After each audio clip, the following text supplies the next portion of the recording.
प्रधानमंत्री नरेंद्र मोदी ने रेडियो कार्यक्रम मन की बात के जरिए आज एक बार फिर देश को संबोधित किया। प्रधानमंत्री हर महीने के आखिरी रविवार को मन की बात के माध्यम से जनता को संबोधित करते हैं। बीते साल मई में दोबारा सरकार बनने के बाद से प्रधानमंत्री का मन की बात का 12वां संस्करण है। इसके लिए प्रधानमंत्री नरेंद्र मोदी ने नमो ऐप और MyGov पर सुझाव मांगे थे। तो आज मन की बात में क्या कुछ खास रहा, देखिए इस रिपोर्ट में। देश में बढ़ती स्वास्थ्य मुसीबत ने लोगों को डराया हुआ है। केंद्र और राज्य सरकार इस समस्या से पार पाने के लिए अपने अपने स्तर पर प्रयास कर रही हैं, लेकिन बावजूद इसके कोई सुधार नजर नहीं आ रहा है। सरकार ने लॉकडाउन बढ़ाने का भी ऐलान कर दिया। इसी बीच आज पीएम मोदी ने फिर रेडियो कार्यक्रम के जरिए जनता को संबोधित किया। प्रधानमंत्री मोदी ने मन की बात रेडियो कार्यक्रम के 65वें भाग में देशवासियों को संबोधित किया।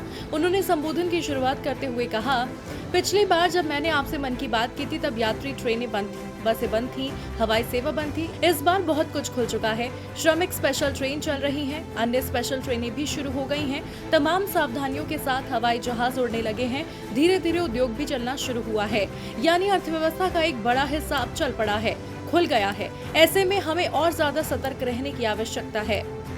प्रधानमंत्री ने कहा, देश में सबके सामूहिक प्रयासों से स्वास्थ्य मुसीबत के खिलाफ लड़ाई बहुत मजबूती से लड़ी जा रही है। हमारी जनसंख्या ज्यादातर देशों से कई गुना ज्यादा है, फिर भी हमारे देश में मुसीबत उतनी तेजी से नहीं फैल सकी जितना दुनिया के अन्य देशों में फैली। पीएम ने कहा, हमारे देश में भी कोई वर्ग ऐसा नहीं है जो कठिनाई में ना हो, परेशानी में ना हो, और संकट की सबसे बड़ी चोट अगर किसी पर पड़ी है तो वो हमारे गरीब श्रमिक वर्ग पर पड़ी है। उनकी तकलीफ, उनका दर्द शब्दों में नहीं कहा जा सकता। वहीं पीएम ने बताया कि कहीं श्रमिकों की स्किल मैपिंग का काम हो रहा है, कहीं स्टार्टअप्स इस काम में जुटे हैं, कहीं प्रवासी आयोग बनाने की बात हो रही है। साथ ही केंद्र सरकार ने अभी जो फैसले लिए हैं उससे गांव में रोजगार, स्वरोजगार और लघु उद्योग से जुड़ी विशाल संभावनाएं खुली हैं। पीएम मोदी ने यहां सोशल डिस्टेंसिंग का पालन कर रहे कुछ लोगों का भी जिक्र किया।